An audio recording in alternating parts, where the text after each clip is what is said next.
tous et à toutes, aujourd'hui je vous retrouve dans une nouvelle vidéo et comme vous avez pu le voir dans le titre, je vais vous parler de mon bullet journal. Alors pourquoi je vous fais cette vidéo? Tout simplement parce que j'avais mis un post sur Instagram. D'ailleurs ceux qui ne me suivent pas encore sur Instagram, je vous mettrai mon Insta juste ici et n'hésitez pas à me suivre. Donc j'avais mis une image d'une page de mon bullet journal et j'avais demandé si vous préfériez une vidéo bullet journal ou alors une vidéo 5 astuces sur Pinterest. Et vous avez été tous unanimes à me demander cette vidéo donc sur le bullet journal. C'est pour ça que je vous la fais aujourd'hui. Donc en gros, qu'est-ce que c'est qu'un bullet journal? C'est un carnet avec des pages vierges tout simplement, et c'est un pseudo planeur puisque on met tout ce qu'on veut à l'intérieur, donc c'est beaucoup plus libre. Et donc certes ça permet de s'organiser, mais on peut mettre vraiment plein de choses. Il n'y a pas qu'un calendrier ou un agenda, voilà. Il y a vraiment tout ce que vous voulez. Donc moi je vais vous montrer le mien, je vais également vous montrer le matériel que moi j'utilise pour le faire. En tout cas moi ça fait 4 jours que je l'ai commencé le mien et je suis totalement fan en fait. J'aime beaucoup, j'ai mis pas mal de petits trackers différents pour voir un petit peu au fur et à mesure du temps mon sommeil par exemple ou plein de choses. Donc déjà je vais vous montrer le matériel que j'utilise la plupart du temps. Donc déjà j'utilise une règle, un crayon et une gomme. C'est je pense pour moi la base quoi, parce que quand je commence à faire un dessin, bien évidemment je le fais au crayon d'abord pour être sûre de ne pas me planter et ensuite je repasse au stylo. Et ensuite je me suis acheté des petits stylos pour l'occasion parce que du coup je n'avais pas qui se prêtaient à ça. Donc j'ai acheté des Faber-Castell. Donc j'ai acheté un lot de 4 stylos. Habituellement les Faber-Castell c'est des embouts feutres en fait. Donc des mines comme ceci qui permettent de faire de la calligraphie. Donc quand ils vous les vendent à l'unité en magasin, donc il y a toutes les couleurs. C'est les B, c'est-à-dire ceux de calligraphie. Mais dans ce pack, ce qui était intéressant, c'est qu'il y avait aussi un S, donc celui que j'utilise tout le temps. C'est celui que j'utilise le plus souvent, c'est-à-dire une mine comme ceci. Vous savez, les mines comme les Stabilo. Le S. Et ensuite, il y en a 2 autres tailles que j'utilise plus rarement. Mais c'est vrai qu'elles sont quand même utiles puisque ce sont des diamètres un peu plus gros que le S. Donc il y a le F et le M. Donc le F est comme ceci et le M est plus gros. Voilà, vous avez les 2 diamètres. Ils sont top. L'encre est très noire. Ils transpercent pas les pages puisque moi quand j'ai acheté mon carnet, j'ai pris un carnet Canson. Donc voilà. Je sais qu'il y a 2 marques qui sont très connues dans le bullet journal. Donc je vous mettrai ces 2 marques juste ici. Moi celui-ci je crois que je l'ai payé dans les 5 ou 7 euros, je suis pas sûre. Je sais que les autres carnets de ces 2 marques sont quand même beaucoup plus chers. Et pourtant Canson c'est une bonne qualité, moi je l'ai acheté chez Cultura. Le papier est très épais puisque c'est du papier à dessin, donc en fait c'est des carnets à croquis à la base. Donc je vais vous montrer ensuite avec quoi je le customise. Puisque bien sûr il vous faut des feutres et de la couleur parce que sinon ça fait un peu trop fade en blanc et noir. Quoique vous pouvez très bien faire un carnet blanc et noir. Hein. Mais bon, donc moi je me suis acheté des feutres comme ceci. Donc ce sont des feutres de la marque Grafo. Voilà. Donc ils sont comme ceci. J'ai toujours acheté chez Cultura. J'ai acheté un pack de 24 feutres. Donc je vais vous montrer comme ça. Ils se présentent comme ceci. Donc vous avez 2 embouts. Vous avez un embout d'un côté qui est un gros feutre. Hein. Donc ça c'est top parce que vous pouvez aussi faire de la calligraphie couleur. Et vous avez un second embout qui est très fin, comme le S que je vous ai montré tout à l'heure. Mais c'est cool encore parce que vous avez des embouts du coup super fins pour pouvoir écrire de couleur. Et le fait qu'il ait 2 mines c'est super pratique, vraiment ça vous permet de ne pas acheter 2 kits de stylos, enfin de feutres, voilà.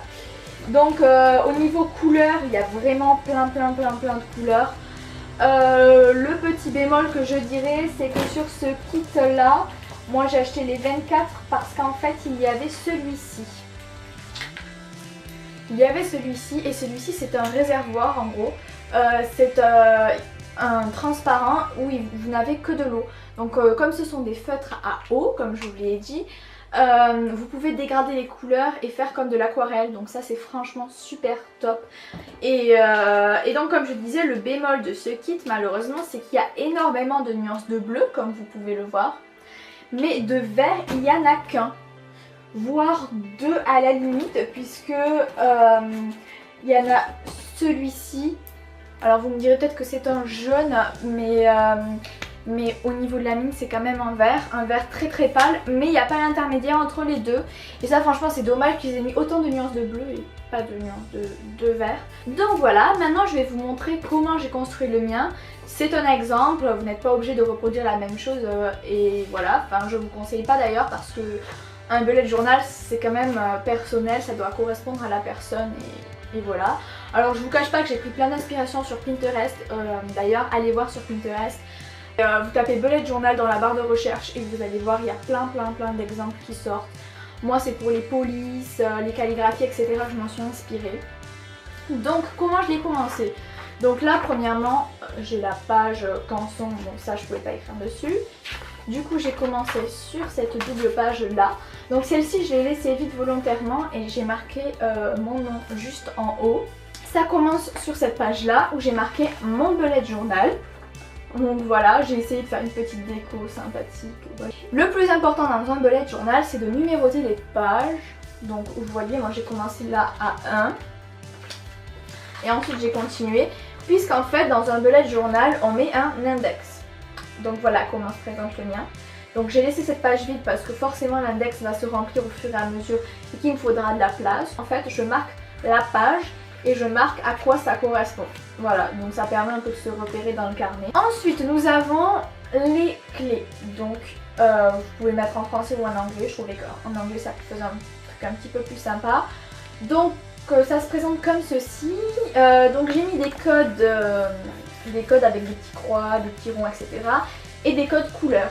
Ensuite, la page suivante, c'est l'année, tout simplement. Donc j'ai mis année 2017 pour savoir à peu près c'est quoi l'année.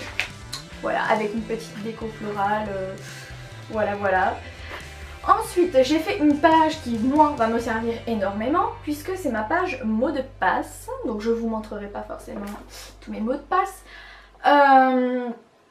Donc cette page, c'est simple, je mets le lieu, donc sur quelle application c'est, voilà, sur ma boutique par exemple, Instagram, Snapchat, voilà, parce que j'ai un gros souci, à chaque fois je ne retiens jamais les mots de passe. Ensuite j'ai fait un autre truc qui va être aussi très pratique, c'est un Happy Birthday.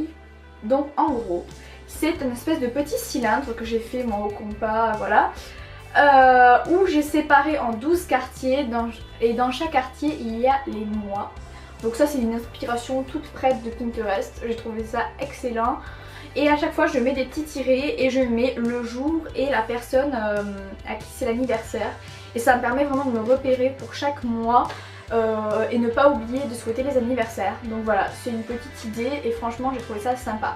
Et donc ensuite, la page suivante, c'est la photo que je vous avais mise sur Instagram, c'est-à-dire Hello Juillet, voilà, le mois de juillet qui commence. Mais ici d'abord, j'ai mis le planeur annuel. Donc le planeur annuel, c'est en gros, bon là j'ai mis que les mois qui restaient de l'année puisque j'ai commencé en juillet. Et donc ça permet d'avoir une vue globale annuelle en fait. Et ensuite j'ai mis Hello Juillet, donc voilà, j'ai mis des petits feux d'artifice puisque forcément en juillet, le 14 juillet, le feu d'artifice. Voilà, j'essaye à chaque fois de faire un décor qui correspond au mois. La page suivante, donc c'est une double page, j'ai fait mon mandala de l'humeur. Donc ça c'est quelque chose que j'avais vu sur pas mal de chaînes YouTube et je trouvais ça trop fun à faire. Alors là forcément il n'y en a que deux puisque j'ai fait que 2 jours. Là aujourd'hui il faut que je remplisse le 3e d'ailleurs, faut pas que j'oublie. Et donc j'ai mis ici un code couleur en fonction de mes humeurs. Et en fait le but c'est de faire autant de cercles que de jours. Donc là le mien dure du 5 au 19 juillet parce que j'avais pas la place de faire plus. Et j'en ferai un second à partir du 19, enfin du 20 jusqu'à la fin du mois. Donc j'ai fait des cercles, voilà. Et chaque cercle correspond à un jour, donc je colorie de la couleur qui correspond. Et ensuite je vais faire des petits motifs comme ceci, tout noir par dessus pour faire vraiment un joli mandala. Ensuite j'ai fait un life tracker, donc ça c'est vraiment genre cliché du bullet journal, on va dire. Donc sauf que moi je l'ai fait sous forme assez sympathique, sous forme de petits cœurs et de grilles. Donc j'ai fait une grille si vous voulez avec marqué les dates du mois. Donc du 5 jusqu'au 31 puisque j'ai commencé le 5. Et j'ai mis 3 paramètres, vous pouvez bien évidemment en mettre plus, mais moi j'ai décidé de mettre sleep, food et sport. Donc mon sommeil, l'alimentation que j'ai et le sport que je fais.